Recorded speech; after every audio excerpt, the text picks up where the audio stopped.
Hey friend, it's editing day. Good morning and welcome to Guided Productions. I have no idea why I just said good morning because I'm not sure when you're watching this video, and quite frankly, it's nowhere near morning as I film this. I'm just gonna start this whole thing over. Hey friend, welcome to Guided Productions, and today is step 3 in our series, How to Edit a Video from Scratch. Yes, that's right, we've finally made it to the editing phase, and I'm so very excited. If you haven't guessed already, it's my favorite part of the entire video production process because it's where all the pieces start to come together and you can start to see the finished product before your very eyes. Now, last week we spent some time familiarizing ourselves with Premiere Pro and kind of clicked around, so hopefully you're starting to feel comfortable with the program, but even if you're not, don't worry about it. I'm still gonna walk you through every step of the way. We're gonna keep things simple today, walk through some editing basics, but we are gonna start cutting things up and synchronizing audio. I'm gonna walk you through my process for how I get started in the editing process. Very exciting. And then next week, we're gonna take it a step further. I'll give you some sweetening tips as we talk about animations and graphical things that'll really take your video to the next level. But today, I just wanna keep it pretty elementary, basic, and simple, but it's editing nonetheless. So I don't wanna waste any more time. Except I'm gonna waste a little bit more time to tell you, if you've not gotten your 6 steps to creating better video guide, just go to guidedproductions.com/better video guide or click the link in the description below to get your free copy. It's my free gift to you for hanging out with me on this journey, and I want you to have it. I know that it's gonna be beneficial in your next video project because I walk you through every step of pre-production, production, and post-production so that you don't miss a thing and you don't even have to think about it. Okay, now that that's out of the way, let's dive into Premiere Pro, let's get to editing, and let's get started. Welcome to my editing workspace right inside Adobe Premiere Pro. Now, for those of you who are interested, I am running version 25.5.0 or build 13, whatever that means. Maybe that means something to you. It doesn't mean a whole lot to me, but if you are watching this video 10 years from now, I can imagine a few things have probably changed. So that's what I'm running here today. Now, all I've done so far is pulled my footage and the audio tied to my footage and my external audio onto the timeline. I've done no editing at this point. What you see here in the program monitor is directly out of my Canon EOS R8 camera. I have done no effects, no editing whatsoever. Before I get into the editing side of things, the very first thing I'm gonna do is come over to my project panel here in the bottom left, click sequences, and I am going to duplicate the sequence that I have here. Now, this comes in handy a bit further along when you've made more edits. Since I'm in the very beginning of this video, I just wanted to show you as an example why I do this. What I will do actually is title this Welcome to Guided Productions or Welcome to GP. I'll usually title it something related to the video title, and I will just say, 1.0 or 1.1 when I make a new version of that same sequence. And the reason I do this is because we are going to cut things up today. And if for whatever reason I want to revert to where I started this morning or at the beginning of the day, I want to be able to just jump back to that old sequence. Sure, Premiere is going to save things and I can undo as I go, but it will be really helpful in certain cases. If I really screw something up or I'm just not happy with the edit that I've done, I can always revert back to that previous sequence and save myself going forward. So I'm going to close out of the first sequence. That will live on as it looks today. And now we're going to start to manipulate what we've got here in front of us. So this top layer you'll see is my footage, my video track. And then down below, I'll just make these a little bit bigger. Let me slide this up. You can slide things around here in Premiere, just so you can see the waveforms. Now, if I zoom in, you're going to notice right away that my external audio and the audio from my camera, they don't line up. You can see they look similar, which is a good sign because it's the same audio source.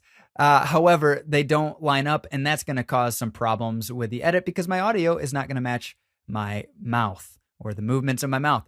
How do we fix that? Premiere makes it so easy. All you got to do is lasso both tracks together, right click, and look for the word synchronize. Click that bad boy. There are a couple of options here where you can make some adjustments. I don't make any adjustments. I just hit OK or the enter key. Boom. Premiere's going to do its thing, and watch that audio snap to the right position just like that. Now, if I zoom back in on my timeline, you are going to see this is where I clapped, and here is the rest of my dialogue. Everything is perfectly lined up. Now, if I play that back to you right now, it's going to sound pretty terrible because you're going to hear both the camera audio and my external audio source. I'll just give you an example of what that sounds like. Hey friend, welcome to Guided Productions, a video education resource designed to help you create world-class content on a budget. Okay, you're hearing some echoing, you're hearing all kinds of things going on because we have multiple audio sources. I do want to show you, without doing any manipulation to the audio, what the difference between having camera audio sounds like versus using an external recorder with a high quality shotgun mic up close and personal with your subject. So let's just listen to the camera audio first. No editing done, straight out. And welcome to Guided Productions, a video education resource designed to help you create world-class content on a budget. Now let's jump to the shotgun mic that I used. This is the exact same clip. Again, no editing. The only difference here is that it's a different mic and it's positioned much closer to my face. And welcome to Guided Productions, a video education resource designed to help you create world-class content on a budget. Now, the first thing you're going to notice is it's quite a bit quieter, and that's okay. This has to do with the levels that are set in the recording device itself at the time of production. You can always adjust that in post, no big deal. But did you notice a lot of that wind noise was taken out? A lot of the sounds that you were hearing in the background, the audio is already much clearer, and I haven't even begun cleaning things up yet. So we are already in a very, very good spot. The first thing we've done up to this point, we've synchronized our audio to the footage. What I will then do is mute my camera audio track. You could technically delete this track. I personally am not going to use this audio anymore, but for the instances of larger edits, I usually do keep that initial audio track at least on the timeline. I just mute it so I don't have to listen to it, and I always work with the clean audio. Now, before I start editing the audio, adding compression or EQ, anything like that, any effects to the audio, the first thing I want to do is just bring the level of that audio up so that I am, if you look over here on the right, this audio meter, this level, I want my audio peaking somewhere in the -18 to -12 decibel range. I don't want it to hit the top because you're going to get that red line. It's going to clip. It gets really distorted. Doesn't sound good at all. And it can hurt your ears, and nobody wants to have their ears hurt. So we are just going to play this audio back, and I will slowly bring up this line until I see that audio peaking somewhere between -18, -12 in a position that I'm happy with. Let's check that out. My name is Sean, and I've had the privilege and honor of serving video clients of all sizes across multiple industries. And in recent years, I've found that the most impactful content is often the simplest content. And that's because it's authentic and engaging. There's no need for Hollywood budgets or special. So I think that sounds pretty darn good. It's pretty clear. As I bring up that level, you are starting to hear a bit of that background noise, a little bit of that hiss. As you can see, I'm sitting outside, so you are going to hear some wind and there's some breeze going through those palm leaves. Yes, of course, but we are going to take care of all of that right now. So since we're talking about audio, I am going to go ahead and click this little box at the top right under workspaces, and I'm going to choose, you guessed it, the audio workspace. Let's go ahead and let Premiere catch up there. So here we are in the audio workspace. Now, one thing I do want to point out, for whatever reason, it could just be my computer, but if you ever have this problem where your audio track mixer doesn't load, see how there's nothing here? Even if I click this little arrow, you can see it wants to pull up my effects and my sends, but nothing is showing. Quick fix for that, just click the box, go back to editing, wait for a moment, click the box again, go back to audio, and just like that, everything appears. So yours might look something like this. If you want to start adding effects to the audio track mixer, you just click this tiny little arrow, it says show hide effects and sends, and boom, now we have these gray columns that will allow us to add some of those effects onto the audio. I do need to point out the audio tracks now are showing vertically as opposed to horizontally on your timeline. So audio track 1, you can see is muted. That aligns with audio track 1 horizontally, which is also muted. So it would make no sense for me to add effects to audio track 1. You're not going to hear them anyway. We want to start adding effects to audio track 2. And I tend to always start with a compressor. When you think about audio engineering and a signal chain, I'm a guitarist, so I do have guitar pedals, and everything that I do on the guitar pedal board actually follows a similar path. But I am always going to start with a compressor. I like to keep things super simple. And so I look for this very top one. I just go down. It's built right into Premiere Pro. This is not a third-party plugin. I didn't have to go buy this. This is built into Premiere. It's called Single Band Compressor. I'll click that bad boy. I'm going to double click it here on that column, and you can see it opens up this very simple dialog box. There's not a whole lot going on here. You have a couple of different options to choose from. I do walk through these in a bit more detail in a previous video I did about cleaning up dirty audio. But friend, I'll just come in here. I like to move quickly, so I'll come in here and find my favorite templates or presets, if you will. If I feel like the audio is too quiet, I'll choose the vocal booster to bring things up. In this case, I just want my audio to be consistent across the board. And so I'm going to go for what's called a voice leveler. So I will click that here. So what I'm going to do now is play back the audio and adjust the compressor as we go. Now, what's happening here? This threshold, you can see it's bringing in -10 decibels.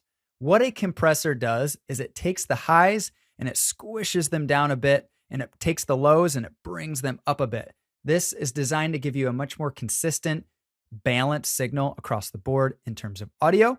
And so what's happening with threshold is actually bringing some of that volume down overall. And this output gain at the bottom is how we're going to bring a lot of that back. Now, I don't want to overdo it. Again, I addressed the whole clipping thing that doesn't sound super fun in the beginning. What I will then do is, because we built headroom here, I'm going to bring my audio back up until it's somewhere between -12 and -6 decibel. That's where it's peaking. That's the loudest point of my dialogue, of my audio, is going to be somewhere between -12 and -6 decibels. So let's go ahead and play this and see what that sounds like. Special effects teams, just a good idea and a great delivery. But what if you're checking this whole video thing out for the first time? You don't know what you need or even where to begin? Well, that's where I come in. I'll serve as your guide, helping you navigate the entire video production process from idea to export, giving you the confidence to create pro video without breaking the bank. So whether you're volunteering... So I'm pretty happy with that so far. I'm going to leave the compressor as is. I'm going to bring this back to the beginning of this track, and then I will add the next tool that I use most often is a parametric equalizer. I like the parametric equalizer because it allows me to choose different frequencies and adjust them as needed. Again, I will use a preset here. You see, here's my line. I've got everything on the left is going to be my low end, my low frequencies, the boominess. A lot of the wind noise comes in here. And then my highs over here on the right, that's going to be the crispness, the brightness, the S's. That's where you really get the brightness. Everything in the middle is more of that body, that chest resonance. So you do sometimes tend to get a little bit of muddy audio in those areas, but we're going to grab a preset that I use almost every single time, especially in my YouTube videos. It's just vocal enhancer. What's going to happen here? Well, first and foremost, it's pulling out the low ends right off the bat. I don't have a big boomy radio voice. And so a lot of this is not even heard by the human ear. We don't need it. It's just taking up dead space. So cut that out. And then it's boosting the high ends quite a bit. Now, I tend to bring this down because you're going to hear that it gets pretty crispy. I'm going to start playing the audio with this off, and then I'm going to turn it on, and you will notice a difference instantly.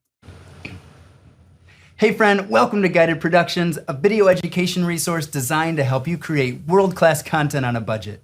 My name is Sean, and I've had the privilege and honor of serving video clients of all sizes across multiple industries. And in recent years, I've found that the most impactful content is often the simplest content. And that's because it's authentic and engaging. There's no need for Hollywood budgets or special effects teams, just a good idea and a great delivery. But what if you're checking this whole video thing out for the first time? You don't know... Okay, I'm happy with that as well.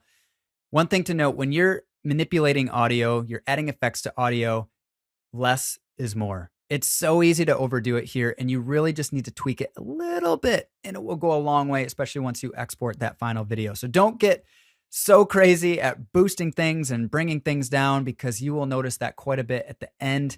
I spent some time doing some audio engineering, and so I pay attention. Sometimes you're stacking effects on top of each other. I tend to keep it pretty simple with video, especially when it's dialogue, but that is where I'll leave it for today. Now, I'll go back to the beginning here. We'll just continue with this version of the clip. The last thing that I'm going to add is a noise suppressor or a noise reducer. There are a few effects that are built in to Premiere Pro. You'll see under this section, noise reduction / restoration. You've got a dehummer, denoise. This can be really useful in taking out some of the background noise, air conditioners, airplanes, that sort of thing. It works okay. I bought a plugin, a third-party plugin from Waves Audio years ago. I think it was somewhere around 25, 30 bucks. Correct me if I'm wrong, anyone out there. I believe it's still available on the market today, but it is found right here. I have this Waves audio section that probably isn't showing on your screen, and I will go to, it's called the NS1 noise suppressor, and I will choose a stereo version of this. Now, if you are editing at home, you do not have the NS1 noise suppressor as a plugin, no worries. Just go to noise reduction, restoration, and go down to denoise. And it's going to do a similar thing. You will find some presets in here. I'll just open this up as well. We'll go right here. You've got heavy noise reduction or light noise reduction. There's not a whole lot going on here. Essentially, this is an auto ducker.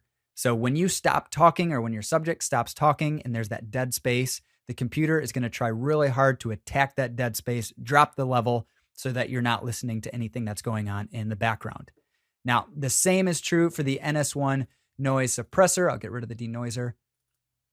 It's just one fader, and their preset is called air conditioning. I love it. You've got a couple of them in here as well, but I just leave it on air conditioning. And quite honestly, anywhere in the 25 to 30 range, I'm not even sure what the number stands for, but I know that that's where I want to be. It tends to work well for me. If you crank it way up to 80, 90, or 100, it really starts to sound warbly and super unnatural. I try to keep it right around 25 or 30, but I'm going to toggle this on and off, and let's just see. Let's start with it off and listen to this, and then I'll turn it on halfway through, and you'll start to notice a difference. And welcome to Guided Productions, a video education resource designed to help you create world-class content on a budget. My name is Sean, and I've had the privilege and honor of serving video clients of all sizes across multiple industries. And in recent years, I've found that the most impactful content is often the simplest content. And that's because it's authentic and engaging. There's no need for Hollywood budgets or special effects teams, just a good idea and a great delivery. But what if you're checking this whole video thing out for the first? Okay, so you noticed it starts to take away some of that wind noise in the background, really starting to clean things up a bit. Now, I am not too worried about some of the subtleties. There is still some noise coming in just a bit.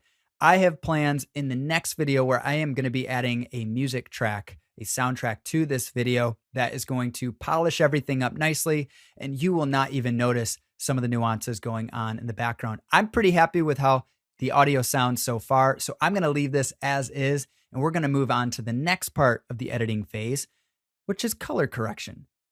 So we'll go to this workspace tab once again. All of your presets, everything that you've set is in terms of effects on audio are going to remain here. Don't worry, you don't have to worry about saving them, or if you switch workspaces, it's all going to be saved to that track. No harm, no foul. So let's go right down the list to our color workspace and let Premiere here catch up. As I told you before, the footage you're seeing is directly out of my Canon EOS R8 camera. I have done no editing whatsoever. I really like the colors here that are showing up. But let's say you want to warm things up a little bit. I tend to notice that when I export my videos from Premiere Pro, I tend to lose a little bit of saturation. I'm sure there's a fix for it. Every device has its own color cast, right? So my Canon EOS R8 camera is going to have one set of colors built into it. As I review that footage on my iMac here, I think it's a 2017 iMac. It's a pretty old computer at this point, but it's still working great for me.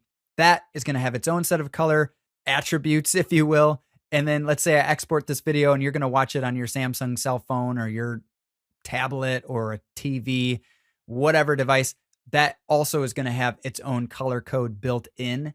And so things tend to look a little different as you go to different devices. I usually like to boost the saturation a little bit before I export a video. I will often go as high as 130 here. You can type it right in, or you can just drag the slider. Now, the first thing you're going to notice is, wow, well, that really looks super red. But again, I know that when I export this, it's going to pull some of that color out. So what you'll see in the final product is not going to look as red as it does here in Premiere Pro. If you've figured out the color nuances within Premiere and how your computer looks as you're editing, feel free to leave a comment and let me know below, because I would certainly love to figure that out as well. But until I do, I've found a couple of workarounds, and this is what I've done so far. Now, you can also warm up your image or cool it down a bit. If I want to bring in a little bit of heat, you see how that looks more warm, almost like I'm in Mexico. I do live in Florida, so it feels more tropical. This feels like a really nice environment that I'd like to hang out in the summertime. As always, you can click this FX button at the top to toggle your effects on and off. So here is the original footage. Here is the color that I just adjusted. Again, you can go on the cool side if you want to cool things up a bit, but I moved to Florida from West Michigan because I do not like the cold. We'll keep that right there. Now, you do have all of your options for exposure, contrast, highlights, shadows, whites, and blacks. You can read that here. I don't need to do a whole lot of work. I did not shoot this in what's called log format, which would give me more of a grayscale image with a lot of data to create more of a cinematic look. I shot this in auto mode. If you go back and watch the production series, you notice I shot this in auto mode because I'm sitting in front of the camera and I can't adjust all the things at the same time. I'm pretty happy with what came out of the camera. It's a very simple one-take video, so I don't need to be doing a whole lot of work in here. This is about all that I would need to do up to this point in terms of color, but you certainly can play around. If you want more contrast, you can adjust that here. You can lift the shadows if you want to see more of the image or bring them down, whatever. You can always double click, as you notice, just double click if you ever want to go back to the center, or just click the number and type the number you want. I like round numbers. I'm going to go to 15 on the heat scale on the warm side of this. White balance, you can always use the eyedropper here to select something in your image that should be white, and it's going to try to auto white balance based on that. Now, this made this a heck of a lot warmer, and I don't think we need to go quite that much. So I'm going to revert back to what I had it at. There we go. Let's go back to basic correction to make sure everything looks good. We can turn it off, we can turn it on, and we are good to go. One final thing I will note, if you ever want to compare the footage that you've edited or as you're coloring to the original image, just click in your timeline, make sure that your video track is highlighted, and push the F key, F as in Frank, on your keyboard.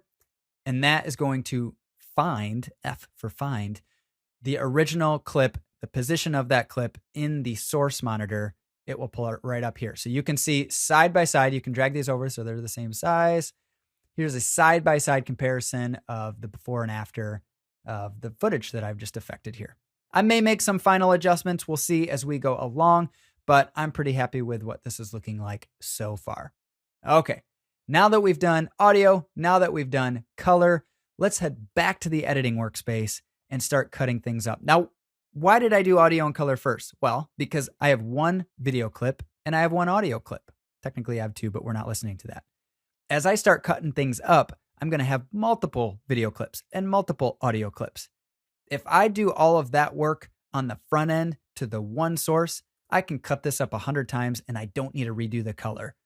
I can cut this up 100 times and I don't need to redo my compression, EQ, and noise suppression on my audio because it's already done across the entire track. This saves me a ton of time in the editing side of things. So when I start cutting things up, I don't have to worry about redoing the work I just did.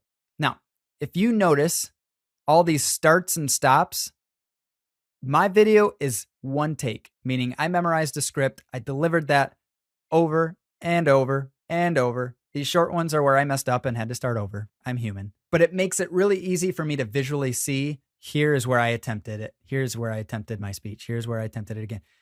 I don't have to scrub through the entire video to figure out the parts that I want. I actually happen to know that the last little section here is the part that was my best take. And so I can just come right here and do one of two things. I can either push C on my keyboard to get the razor tool and I can cut it here, or I can literally just drag the edge of my footage over.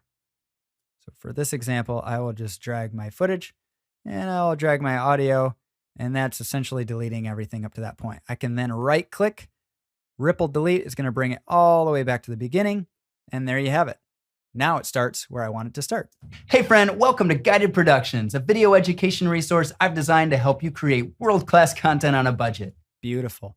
Now, if I want to zoom in at the end here, I can see that I've already gotten up out of my seat and I'm starting to shut off my lights. I don't want my friends to see that online. I just want to see my smiling face. So I will find the spot at which I think this video should end. Let's play this back. Excited to be your roadmap to creative expression. Leave a little bit of extra room there in case I want to make some adjustments or fade out, anything like that. That seems to be a good place. Now, since I did the drag edit before, I'm going to show you push C on your keyboard. See, get the razor tool. And you can see what's really cool is Premiere will have that snap to wherever the playhead is. and I will just click that. It's automatically going to cut the footage and the audio tied to that footage because they are linked coming out of the camera. You can unlink them as well. I just didn't do that here. And then I can cut that audio down here below. Now I will hit V as in Victoria on my keyboard to get my selection tool back. All you got to do is lasso these guys, hit delete, and boom, there you go. That is my whole video. I actually think I can cut out a bit more of this. I will hit the B key, B as in Bravo, to get my ripple edit tool. And you can see I already have everything highlighted. If I just drag that over, instead of ending at the playhead, it's automatically going to ripple it back to the beginning of the timeline. Boom, just like that. V as in Victoria to get back to my selection tool. And here we go. I have a pretty good clip with cleaned up audio and color ready to go. Hey friend, welcome to Guided Productions, a video education resource I've designed to help you create Here's how to creative expression. Boom. We are 90% of the way there. Now, I will show you 2 more things in the editing side of things. Next week, we are going to add in some graphical elements and start doing some more animation, but I just want to show you a couple of things that you can do right here in the basic editing side to really spruce things up a bit. If we go to our effects on the left here, just go into the search bar and type cross dissolve, if I can spell. You don't have to type out the whole word. You'll see that it actually came up when I just cross DI. As you start typing it in, it's just going to come right on up. If you just take this effect and drag it right onto your video, boom, you can see that it added this little thing here. I can make it longer or shorter, however I want, but I just want the default. I think it's 29 frames is what it'll show here. So now my video is actually going to fade in from black if I hit play here. Hey friend, welcome to Guided Productions, a video education resource. Yeah, I really like that. I want it to start a little quicker. So let me just grab that. B for ripple edit. Let's go right here and let's see what that looks like. Hey friend, welcome to Guided Productions, a video education. Love that. Okay, let's do the same thing for the end and have it fade out to black. So I will just drag my cross dissolve right to the end. And I think I can already see that I want this to fade out a little quicker, maybe right there. Okay, let's see what this looks like. Map to creative expression. Perfect. Friend, there we have a solid video. I could ship this today and be happy with it. I do want to add in a few more things next week. Though the only other thing that I will show you here today before we get into the sweetening side of things is maybe you want to add a little bit of movement, right? Maybe you want to have it slowly push in as you're speaking. Your video may be very different from mine. I intentionally did a talking head one take video because I wanted this to be as simple as possible, just to encourage you and show you some of the tools and how it all works. You may have multiple cuts throughout that we need to hide and kind of talk about what to do in that instance. But for today, for the video that I've created, the only other thing that you may want to do is kind of add that subtle push in. How do you do that? Well, I'm just going to start at the very beginning of my video and I'm going to add what are called keyframes. So I will go to this. You've got position and scale under motion. Now I need to get rid of my cross dissolve so you can see my video there. Here we go.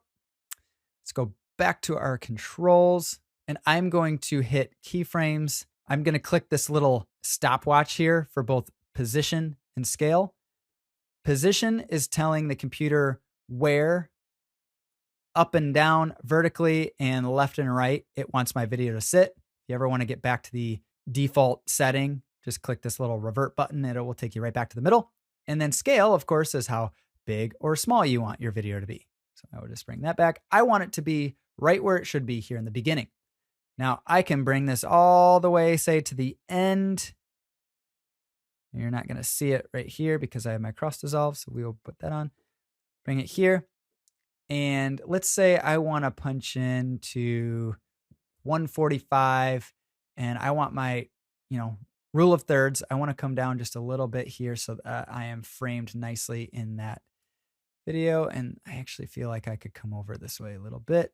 So now it looks like I am centered in there. If I play this back, now it's about a minute long video. So you may not even notice right away that it's zooming in, but if I play this back Let's just see what that looks like. And welcome to Guided Productions, a video education resource I've designed to help you create world-class content on a budget.